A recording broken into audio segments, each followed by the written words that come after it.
The Volkswagen Caddy range of vans comes in all shapes and sizes, but this, the Caddy Maxi Kombi, looks to be the most versatile model of them all.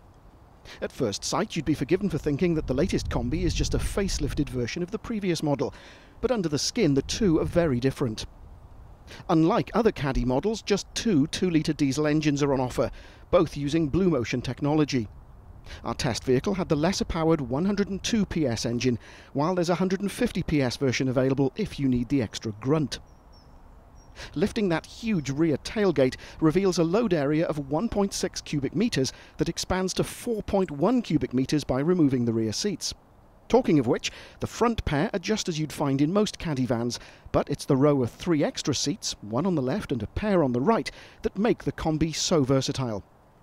The dashboard is the familiar VW black and white affair, but there's a DAB radio and Bluetooth as standard.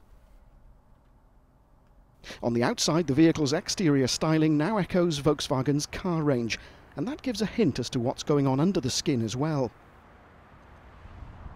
It's not just the styling that's been inspired by VW cars. Ride and handling are both much improved compared to the previous Kombi. In fact, there's even a 7-seat version of the vehicle called the Caddy Maxi Life, aimed at taxi companies and non-commercial customers with large families. It's the improvement in road manners that's impressed most road testers, almost as though vans aren't supposed to behave as well as cars on the road.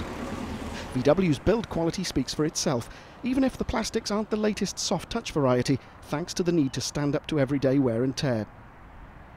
Now, you might have spotted that the test vehicle was riding on steel wheels. They come as standard on the base model, but alloys and a whole host of add-ons are offered as you move up the range or start going through the options list. One non-standard item it did have was a 6-speed DSG automatic gearbox.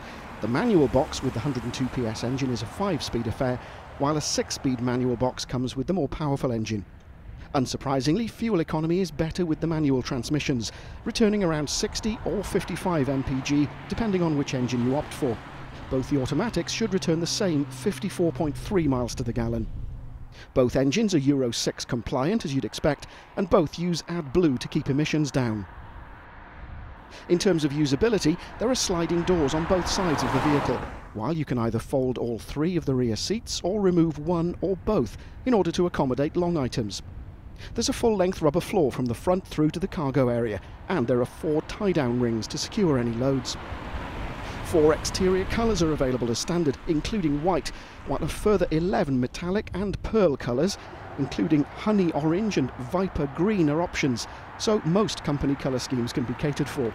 Finally, 3 trim levels can be specified: Start Line, our test vehicle, Trend Line and High Line. So, who exactly is the Kombi aimed at?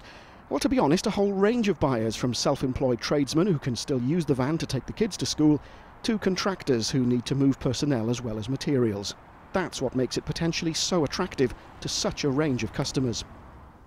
The vehicle might be up against some stiff competition from Ford and Mercedes amongst others, but that combination of the way it looks, the way it drives, and in particular the way it's put together, mean that it's more than capable of holding its own in such company.